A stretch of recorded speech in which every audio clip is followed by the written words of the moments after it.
آج میں آپ سے ایک ایسے عمل کی بات کرنے جا رہا ہوں جسے سن کر دل کانپ بھی اٹھتا ہے اور خوش بھی ہو جاتا ہے، کیونکہ یہ کوئی عام سفر نہیں ہے۔ یہ وہ سفر ہے جس میں انسان اپنے گھر سے نکلتا ہے، لیکن واپس آتے وقت اس کی زندگی بدل چکی ہوتی ہے، اس کے گناہ معاف ہو چکے ہوتے ہیں، اس کی قسمت لکھی جا چکی ہوتی ہے، اور فرشتے اس کے ہر قدم پر رحمت برسا رہے ہوتے ہیں۔ جی ہاں، میں بات کر رہا ہوں حج کی۔ سوچئے، جب کوئی انسان لبیک اللہم لبیک کہتا ہوا اللہ کے گھر کی طرف بڑھتا ہے تو اس وقت زمین پر چلنے والا وہ انسان نہیں ہوتا، بلکہ وہ اللہ کا مہمان بن چکا ہوتا ہے، اور اللہ اپنے مہمان کو خالی ہاتھ واپس نہیں لوٹاتا۔ حج اسلام کا 5واں ارکان ہے، یعنی وہ فرض عبادت جو ہر اس مسلمان پر زندگی میں ایک بار ضرور ہے جس کے پاس طاقت بھی ہو اور خرچ بھی ہو۔ لیکن بہت لوگ حج کو صرف ایک سفر سمجھتے ہیں، جبکہ حج دراصل انسان کی پوری زندگی بدل دینے والا امتحان ہے۔ ایک ایسا امتحان جس میں صبر بھی ہے، محبت بھی ہے، قربانی بھی ہے، اور اللہ سے ملنے کی امید بھی ہے۔ جب کوئی انسان حج کے لیے نکلتا ہے تو وہ صرف کپڑے نہیں بدلتا، وہ اپنی پہچان بدل دیتا ہے، وہ اپنے دل کی حالت بدل دیتا ہے، وہ اپنے اندر کے گھمنڈ کو ختم کر دیتا ہے، کیونکہ حج میں امیر اور غریب، بڑا اور چھوٹا، راجا اور مزدور سب ایک جیسے کپڑے پہنتے ہیں، سب ایک جیسے دکھتے ہیں، تاکہ اللہ کو یہ دکھا سکیں کہ اے مالک، ہم تیرے سامنے برابر ہیں۔ حج کی شروعات ہوتی ہے نیت سے۔ جب انسان اپنے دل میں یہ ٹھان لیتا ہے کہ اب میں اللہ کے گھر جا رہا ہوں، اسی وقت سے اس کے گناہ گرنے لگتے ہیں، اور جب وہ احرام پہنتا ہے تو ایسا لگتا ہے جیسے اس نے دنیا کی ساری سجاوٹ چھوڑ دی ہو اور اپنے رب کے سامنے کھڑا ہو گیا ہو۔ احرام صرف 2 سفید کپڑے نہیں ہوتے، بلکہ وہ کفن کی یاد دلاتے ہیں، تاکہ انسان سمجھ جائے کہ ایک دن مجھے بھی اسی طرح اللہ کے سامنے کھڑا ہونا ہے۔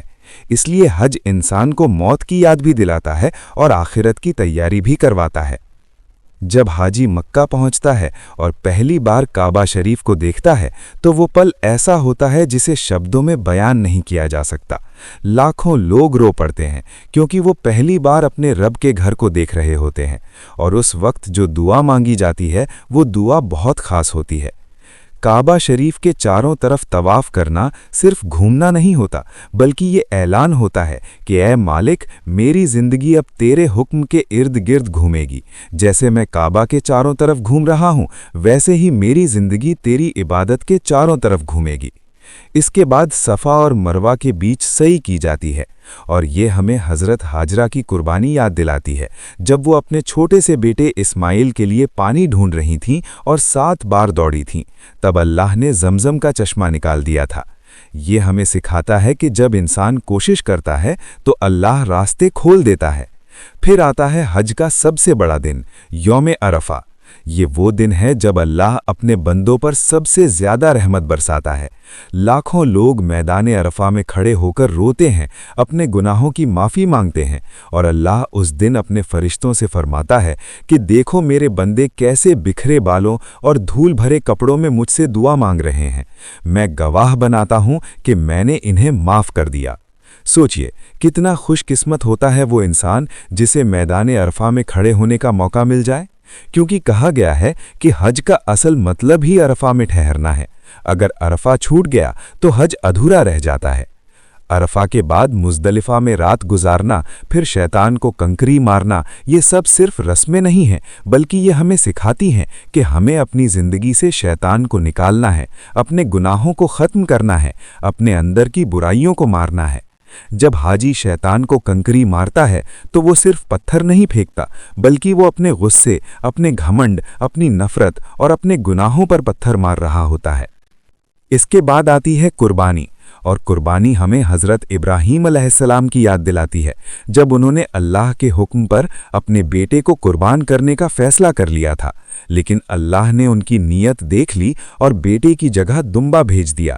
اس سے ہمیں یہ سیکھ ملتی ہے کہ جب انسان اللہ کے لیے کچھ چھوڑتا ہے تو اللہ اسے اس سے بہتر دیتا ہے۔ حج کے بعد جب انسان اپنے بال کٹواتا ہے تو یہ صرف بال کاٹنا نہیں ہوتا، بلکہ یہ اس بات کا اعلان ہوتا ہے کہ اب میری پرانی زندگی ختم ہو گئی اور اب میں نئی زندگی شروع کر رہا ہوں۔ کہا جاتا ہے کہ جو انسان سچے دل سے حج کر لے وہ ایسا ہو جاتا ہے جیسے آج ہی پیدا ہوا ہو، اس کے سارے پرانے گناہ معاف کر دیے جاتے ہیں اور اس کی زندگی نئی شروعات بن جاتی ہے۔ لیکن یاد رکھیے، حج صرف سفر کا نام نہیں ہے، حج دل بدلنے کا نام ہے، سوچ بدلنے کا نام ہے، عادت بدلنے کا نام ہے۔ اگر کوئی انسان حج کر کے بھی پہلے جیسا ہی رہے تو اسے اپنے حج کے بارے میں ضرور سوچنا چاہیے۔ اصل حاجی وہی ہے جس کی نماز بدل جائے، جس کی زبان بدل جائے، جس کی نظر بدل جائے، جس کا دل بدل جائے اور جس کی زندگی اللہ کی طرف مڑ جائے۔ حج ہمیں سکھاتا ہے کہ دنیا کی اصلی طاقت پیسہ نہیں بلکہ اللہ کی محبت ہے، اصلی کامیابی شہرت نہیں بلکہ گناہوں کی معافی ہے، اور اصلی خوشی وہی ہے جو اللہ کے قریب ہونے سے ملتی ہے۔ سوچئے، کتنی بڑی بات ہے کہ اللہ اپنے بندوں کو خود بلاتا ہے۔ ہر کوئی حج پر نہیں جا سکتا، صرف وہی جاتا ہے جسے اللہ بلاتا ہے۔ اس لیے اگر کسی کو یہ موقع مل جائے تو اسے سمجھ لینا چاہیے کہ اللہ اس سے بہت محبت کرتا ہے۔ اور جو لوگ ابھی تک حج پر نہیں جا سکے انہیں مایوس نہیں ہونا چاہیے، بلکہ دل سے دعا کرنی چاہیے، کیونکہ اللہ جب بلانا چاہتا ہے تو راستے خود بنا دیتا ہے۔ آج ہی دل سے نیت کیجئے کہ اے اللہ، مجھے بھی اپنے گھر کا مہمان بنا لے، مجھے بھی کعبہ شریف دکھا دے، مجھے بھی عرفہ میں کھڑے ہونے کا موقع دے، مجھے بھی اپنے گناہوں سے پاک کر دے۔ اگر آپ بھی چاہتے ہیں کہ اللہ آپ کو اپنے گھر بلائے تو ابھی دل سے آمین لکھیے۔